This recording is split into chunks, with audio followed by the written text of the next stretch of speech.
Chapter 7 of Living Time by Maurice Nicoll. Eternity and the Recurrence of Life. Most people have experienced that sudden sense of familiarity which makes them ask, where, when did this happen before?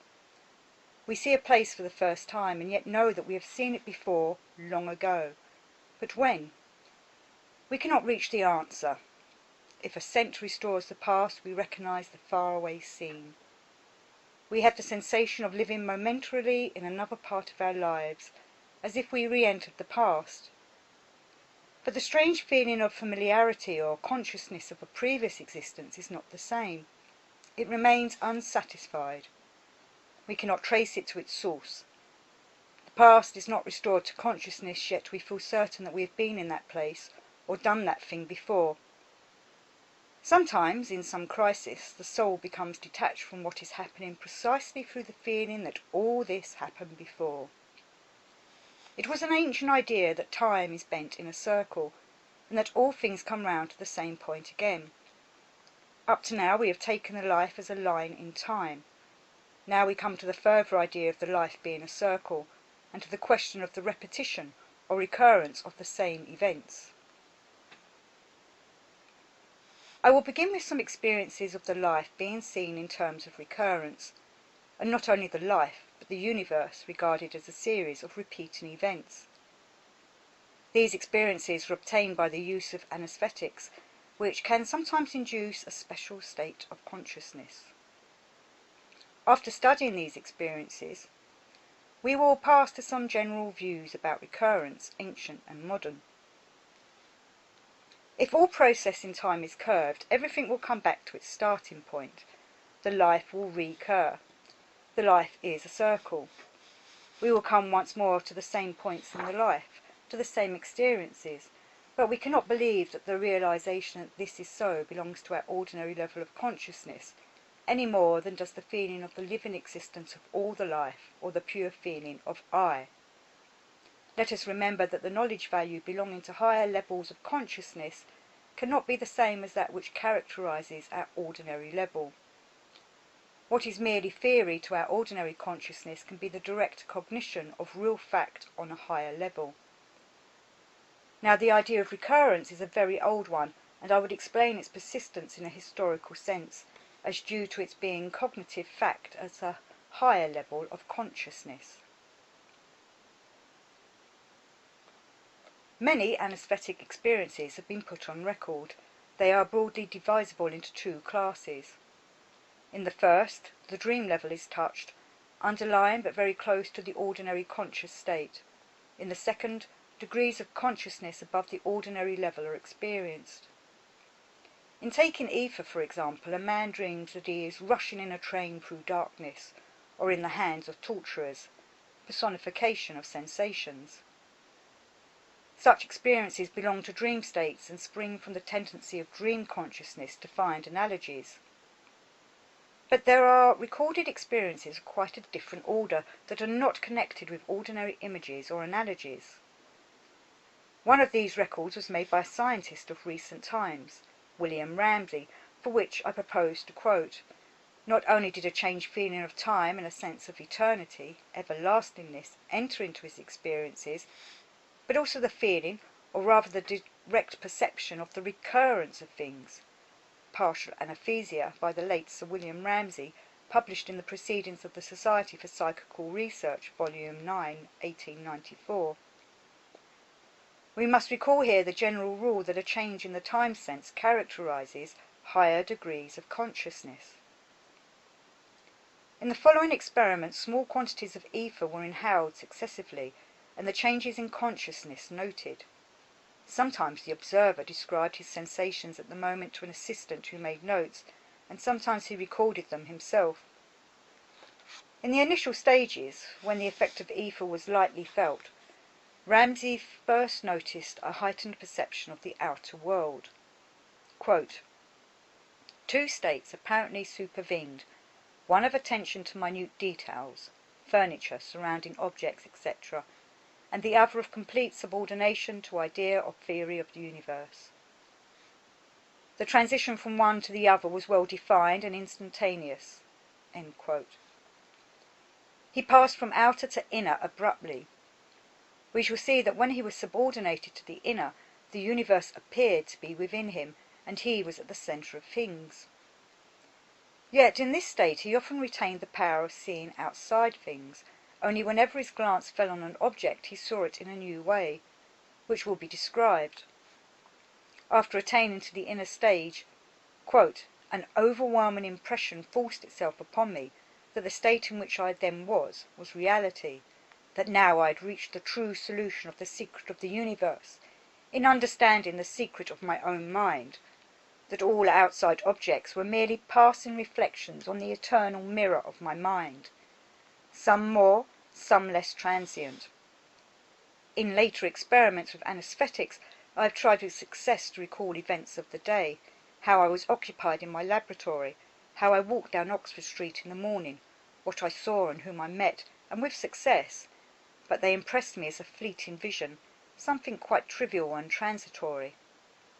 The main and impressive fact for me was that I was self-existent, and that time and space were illusions. This was the real ego, on whose surface ripples of incident arose to fade and vanish like the waves on a pond. End quote. The emphasis of this stage is plainly upon the reality of himself, upon I. Before this stage set in, the emphasis was upon the outer, as when, at the commencement of the inhalation of ether, he notices how a more comprehensive perception embraces what he looks at, and he sees objects in certain new relationships. E.g., his eye catches sight of the bars of the grate or the cross pieces of the window sash, and the, quote, idea of a harmonic arrangement suggested itself, as if the bars of the grate were arranged so as to form gaps corresponding to the fundamental note, the fifth, and the octave. End quote. In one experiment, begun with nitrous oxide, he wrote down his impressions himself. Quote, singing in ears, slight difficulty in focusing, etc. He continued with ether. Became unusually sensitive to outside things, heard water dropping from cistern, tingling in spinal cord of neck, beginning of consciousness of previous existence. End quote. He swallows and marks this stage of swallowing as important, as a definite stage in the whole range of sensations. He allows himself to recover slightly and writes, quote, this refers to feeling that same stage always recurs and to feeling of eternal existence. End quote. It is this feeling of previous existence and recurrence that I will now trace in further experiments which were recorded in notes made at the time by his woman assistant. A particular feeling about the nature of the universe arose in his mind owing to the nature of these experiences. In one experiment, 4 doses of ether were inhaled over a period of 5 minutes. After the second dose, the mental state was clear, but Ramsey begins to be aware of what he calls the recurrence of events. Quote, everything has occurred before, trace of beginning sense of having been here before, feeling of recurrence, e.g. table, mantelpiece, etc., having been always there. End quote. After the 4th dose, following a period of silence lasting 2 minutes, the eyes being open and motionless, Ramsey exclaims, quote, this, one little piece of enormous coherence of universe, utterly ridiculous in its smallness. End quote. More complete recovery. Quote, every bit of these events recurred except the fact of woman instead of man as observer. Cycle of events recurring bothers me greatly, because I expect each stage to go further, i.e. stage in evolution of universe. End quote. The main feeling is that everything has happened before and that in some way everything always is. The idea is twofold. Within this alwaysness of things is a continual re-experiencing of them. This re-experiencing of things within this alwaysness of things makes a cyclical process, i.e. there are cycles of events constantly recurring. Amidst all these cycles of events, that here he hints as constituting the universe, and in another experiment definitely so states. He discerns stages. It is possible to get beyond a particular cycle, and it is obvious that at the moment of the above experiment he understood that getting beyond recurring cycles of events is connected with a feeling of evolution. The sense of previous existence and the sense of re-experiencing what has happened before, not in exactly the same way, for he mentions a woman observer being present instead of a man, together with the feeling that all is always and all is always recurring, that it is possible to reach further cycles of experience only by escaping from those in which we turn, and that this further stage of experiencing will be the experiencing of a further stage in the evolution of the universe. All this insight is contained, I maintain, in these brief notes and results from bordering on a higher degree of consciousness. Now let us turn to further confirmation, found in the notes of further experiments. 4 doses were taken over a period of 6 minutes. After the 3rd dose, the assistant notes that Ramsey is in the stage of repetition and close to unconsciousness. Ramsey then exclaims, quote, "This is the scheme of the universe and my being here, but I've never reached the point of having taken ether before." End quote. After the final dose he says, quote, "I see you think I've had enough. I will stop short to explain. In the ordinary workaday world this is an untenable theory. I mean, the sense of myself alone, of what affects me. There is a series of precisely similar events. I believe, as far as I can comprehend, that this is the universe. At a certain point the order of reason alters. This time has brought me a further stage. That is wrong." End quote.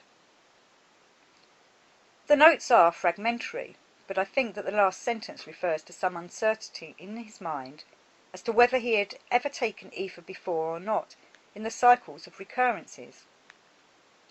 In the first experiment he had the strong impression that every detail of the events that he was in had happened before.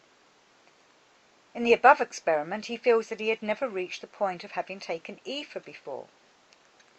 But in both experiments the sense of recurrence and of the universe being made up of cycles of events is the same. This experiment ends with the note, quote, "Here I have recognized the ultimate scheme of the universe as far as I am concerned, up to a certain stage.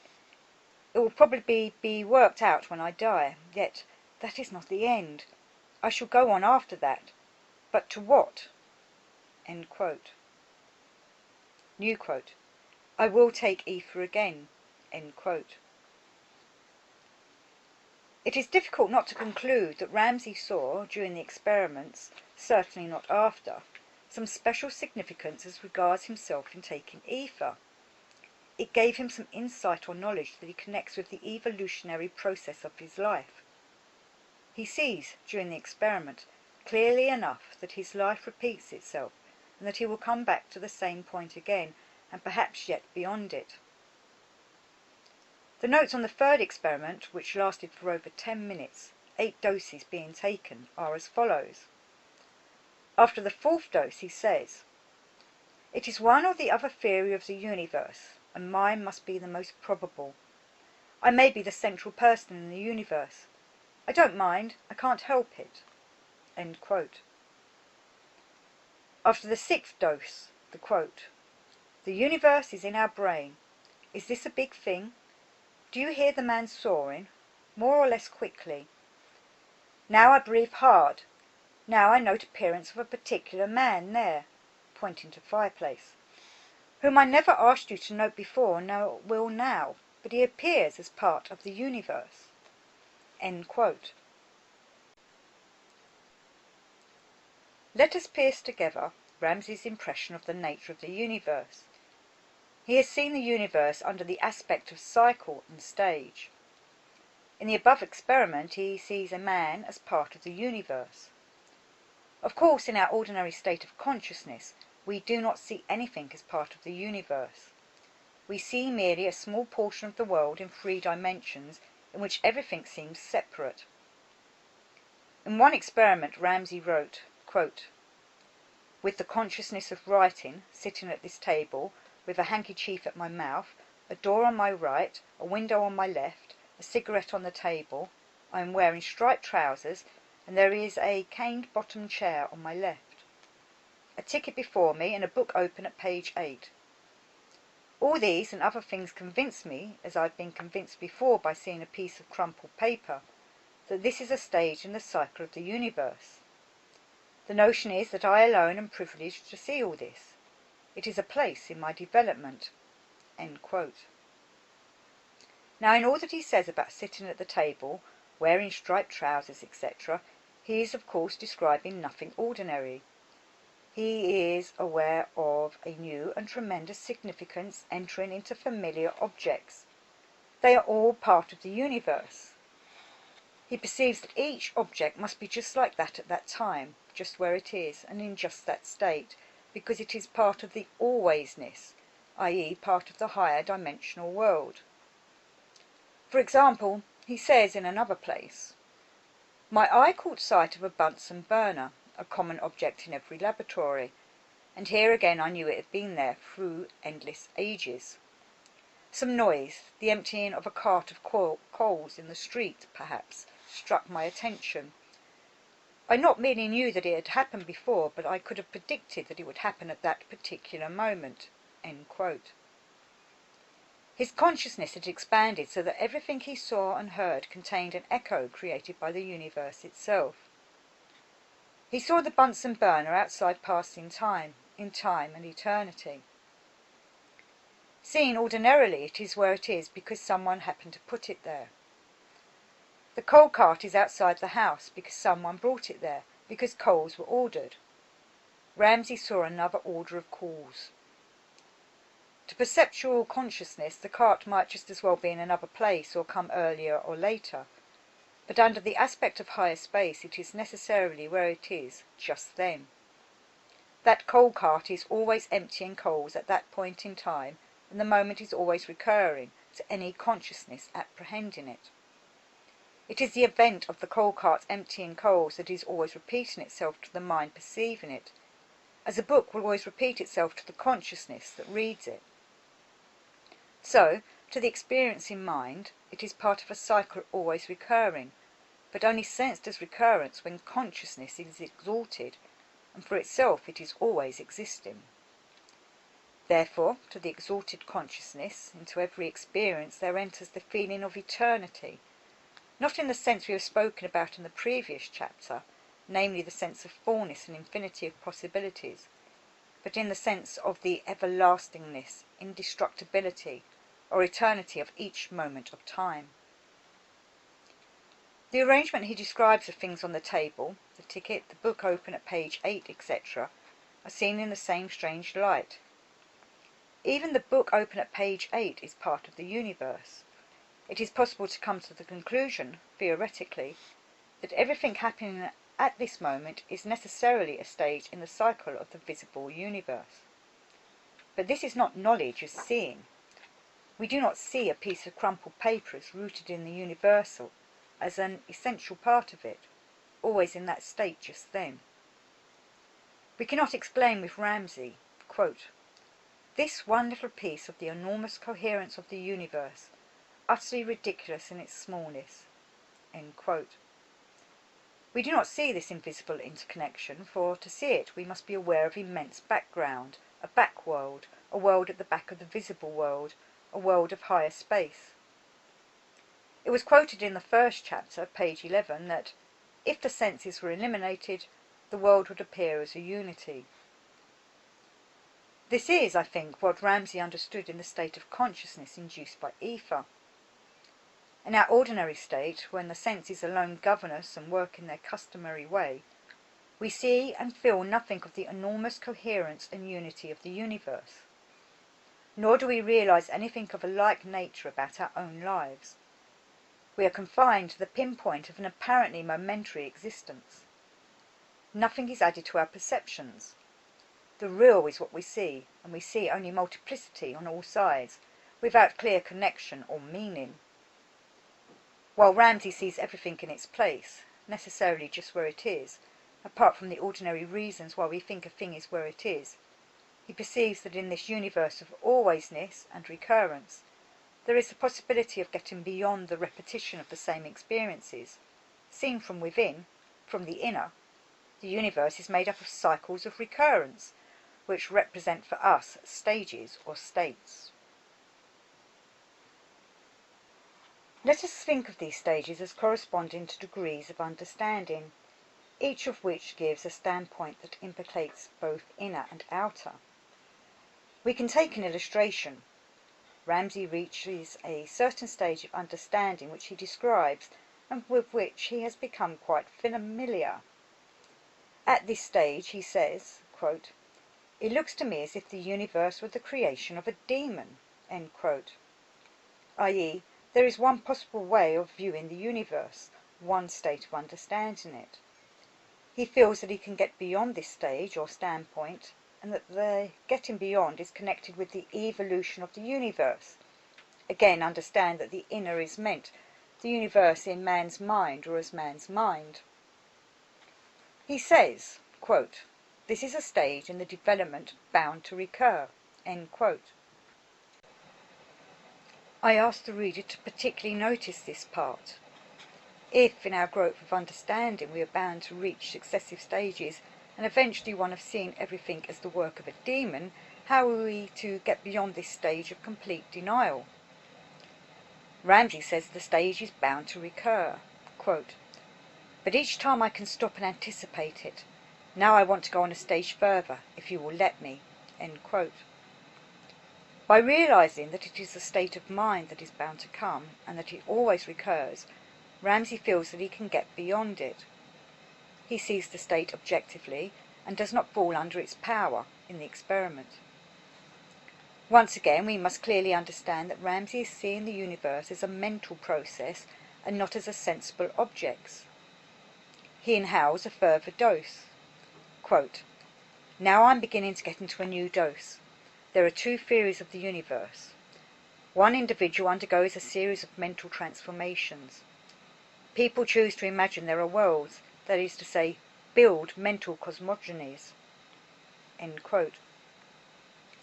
I take this passage as meaning that the two theories of the universe, inner and outer, are as follows.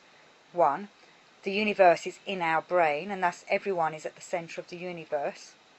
The evolution of the universe is then a series of mental transformations and stages of understanding in the man himself. According to one's level, so one sees the universe, and so it is. At that stage of understanding, or level, i.e. the universe must be all things to make our growth possible. 2. The other view is that we imagine that external visible worlds, planets and stars, constitute the universe, and that is all that we understand by the term.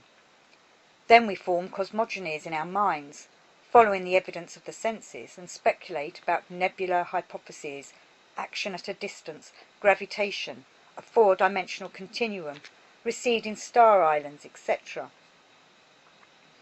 The first view of the universe, as a series of mental transformations, makes oneself and the universe identical.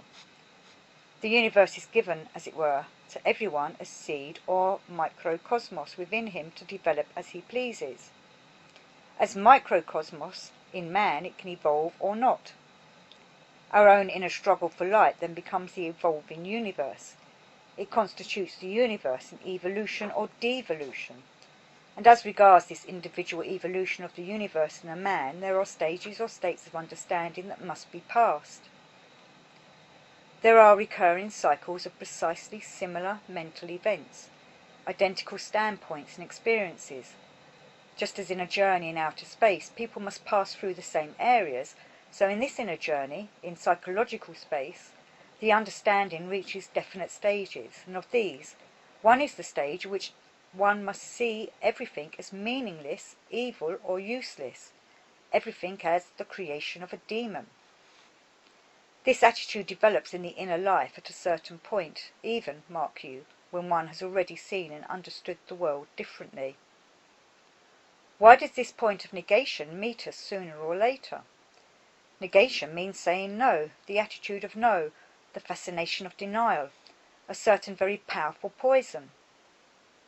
I will only say that it is possible to reflect that such a stage must be reached by everyone before any individual solution of the meaning of existence can emerge, and before what I will call the active understanding can awaken fully. In the darkness of no, a man must fall back entirely on himself, on all he has ever felt and understood, and struggle for himself. That is the point, to get beyond this stage, so that all getting beyond can only be done through what is most genuine, profound and sincere in him. Previous enthusiasms will die because they are intrinsically false. The first flush of hope that all new understanding brings must fade, all collective things, outer devotion, faith as ordinarily understood and dependent belief in others, must depart, because one is confronted by an internal obstacle that only I myself can pass, as through my own gate, that will open to nobody else's key. My individual mark will be on that key. We can imagine the barrier that Ramsey reached under artificial conditions will not seem so easy to pass when it is encountered in the path of a normal development. But to see it as a stage in those mental transformations that mean development robs it of something of its power. Only to see it internally in this way is one thing, to recognise and meet it in everyday life is quite another thing. Let us turn to a corresponding idea about the universe as inner experience or state. We are studying viewpoints gained from what we are taking as higher degrees of consciousness. We must grant to the poet the power of vision above the level of our customary conscious outlook. William Blake taught that man is in touch inwardly with a world of states already existent. Man cannot be taken separately from these states. Man is not simply a body. The creation of man is not merely the creation of a visible body of legs, arms, heads, etc. Man, his psychology, his possible history, all his potentialities, all his emotions, thoughts, moods and attitudes constitute his creation. All this is man. We imagine, of course, that any state that we are in, sorrow, resentment, joy, suspicion, anxiety, etc., is quite something unique to ourselves. This makes it splendidly attractive. It does not occur to us that we are touching one of the already made states common to man and belonging to his creation. More than this, Blake saw all possible human situations as part of the creation of man. He saw every aspect, every plot and drama of human life as already worked out as mere possibilities as long as we are not in them, but as overpoweringly real when we are in them. He saw them as designs, patterns, or what is called sculptures. In the following quotation, loss, soul, is his personification of time. Quote, all things acted on earth are seen in the bright sculptures of loss's halls, and every age renews its powers from these works with every pathetic story possible to happen from hate or wayward love, and every sorrow and distress is carved here. Every affinity of parents, marriages and friendships are here, in all their various combinations, wrought with wondrous art, all that can happen to man in his pilgrimage of 70 years. End quote from Jerusalem 1:16. A similar idea is found in the Slavonic version of Enoch, where the seer is shown the entire world in time from beginning to end. Quote, and everything relating to man and the lives of men, end quote, 23:2. Blake penetrates the illusion of passing time. He is not a poet of passing time, a singer of regrets. All his thought is imbued with the sense of a higher dimensional world. Quote, I see the past, present and future existing all at once before me, end quote, Jerusalem 1:15. He views, quote, all that has existed in the space of 6,000 years permanent and not lost nor vanished, and every little act, word, work and wish that has existed, all remaining still, end quote. Again, quote, everything exists, and not one sigh, nor smile, nor tear, one hair nor particle of dust, not one can pass away." End quote. And of his figure loss, quote, "Both time and space obey my will. I in 6,000 years walk up and down, for not one moment of time is lost, not one event of space unpermanent, but all remain. Every fabric of 6,000 years remains permanent, though on earth all things must vanish and are seen no more. They vanish not from me." End quote, and that's from his Milton book 124. At all points of time things are being refashioned, but wherever a man may be inserted into the time world he is in touch, at his ordinary level of consciousness, with these states which Blake sees in vision as a hall of sculptures. On this point, Blake's psychological teaching, as I understand it, is that ordinarily man is nothing but states, and has no proper separate existence. The states are permanent. Man passes temporarily into one or another, and when in any one state it is quite real, and all other states are shadowy. We are always in one state or another state, in one human situation or another. All these are already created. Every possible situation is fully worked out, only we cannot see it in this way. We cannot see our daily situations objectively, as, quote, "This is called thinking one is misunderstood. This is called losing something valuable. This is called being ill. This is called being angry. This is called self-pity. This is called blaming others. This is called being deceived," etc. End quote. We have not sufficient power of insight or detachment, and consequently are merely the state itself. Yet the state is not us any more than are the eyes that make up the psychological kaleidoscope in us.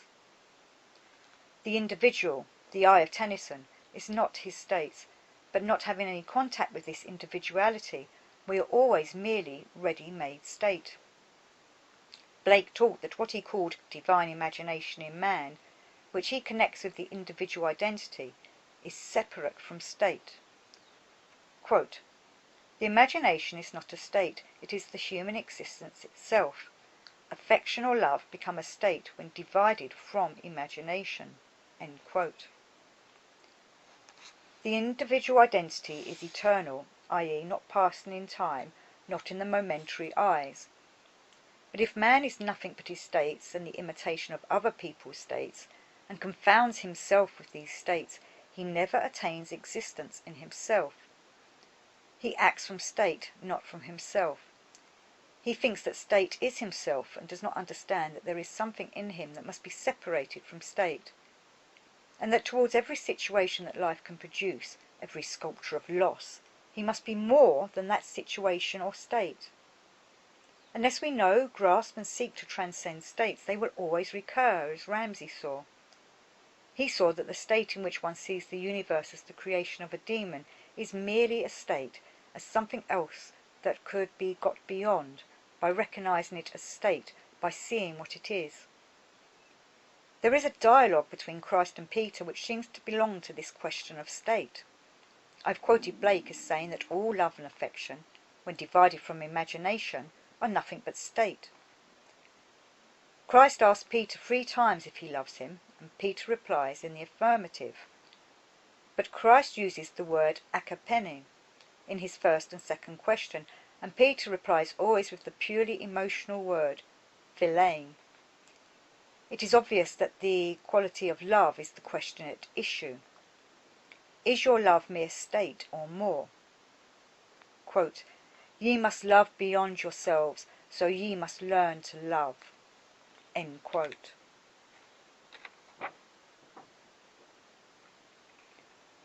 What kind of ideas help us to change our relation to state? We have seen that the sense of I, as Tennyson and Ramsey experienced it, is accompanied by another feeling of time, or by the entry of the feeling of eternity and recurrence. There may be ideas at a still higher level than these, but these ideas about time, eternity and recurrence bring about a definite result. The ordinary preoccupations and anxieties of daily life are weakened by a new knowledge, by a knowledge that is over and above our ordinary knowledge. New perception, new knowledge, a new sense of I, a new understanding of the universe, a change in the time sense, and as we shall see shortly in some further examples, a new power and ratio of thought characterize a higher conscious level, above that one given to us naturally, which we take as consciousness. We are already familiar with the view that perceives the universe in the light of a scale of reality, i.e., everything is real, only relatively so, the lesser reality being transformed or absorbed by contact with the greater. Any heightening of consciousness must therefore transform or do away with problems that seem very real at the ordinary level. Even on the scale of ordinary experience, we know something of the truth of this. In our better states, we cannot imagine why we acted as we did in our worse states. The latter seem unreal, yet when we were in them, they were real enough. Now, an idea which belongs to a level above us must have more reality than any of our ordinary ideas that we derive from natural, three-dimensional life. It must therefore have the power of drawing energy out of our ordinary states.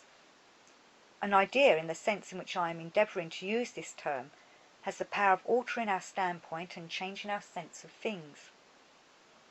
I mentioned that the hermetic exercise of thinking of the idea of the life as living at all points has this significance psychologically. The exercise is to imitate a direct cognition at a higher level. The idea itself can only become direct cognition in another state of consciousness, as in the recorded experiences of partial drowning when all the life is seen.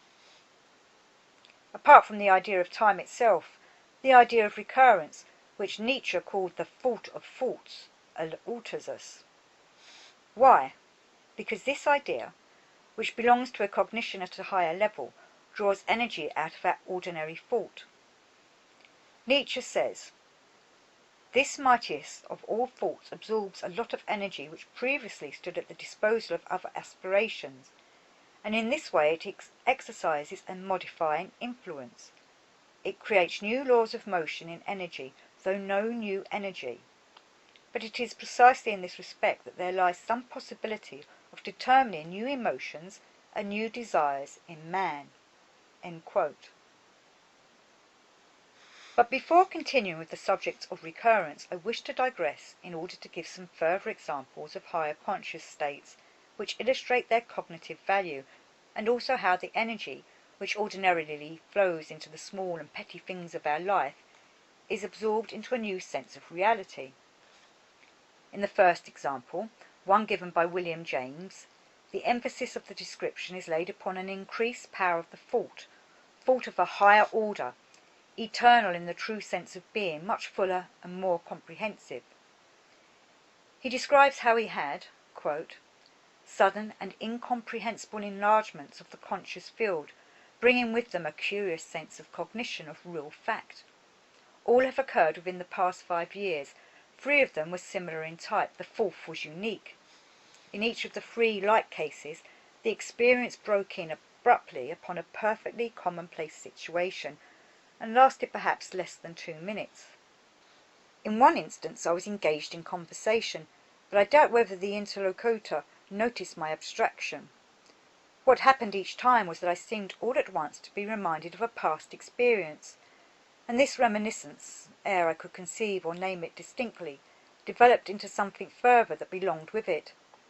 This in turn into something further still, and so on, until the process faded out, leaving me amazed at the sudden vision of increasing ranges of distant fact of which I could give no articulate account. The mode of consciousness was perceptual, not conceptual. The field was expanding so fast that there seemed no time for conception or identification to get in its work. There was a strongly exciting sense that my knowledge of past or present reality was enlarging pulse by pulse, but so rapidly that my intellectual process could not keep up the pace. The content was thus entirely lost to retrospection.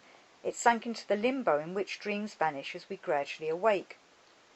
The feeling, I won't call it belief, that I had a sudden opening, had seen through a window, as it were, distant realities that incomprehensibly belonged to my own life, was so acute that I cannot shake it off today.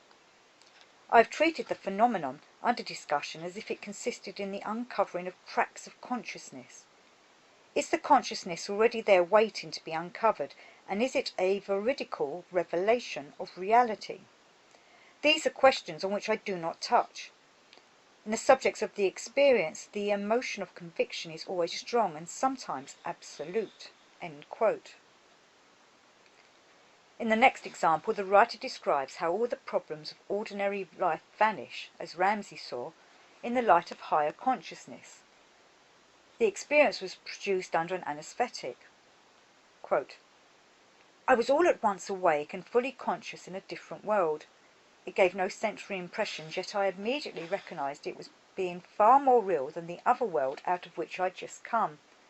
Since my waking there have arisen a score of mental problems which I have felt, still feel indeed, would simply vanish could they be looked at in the light of that world.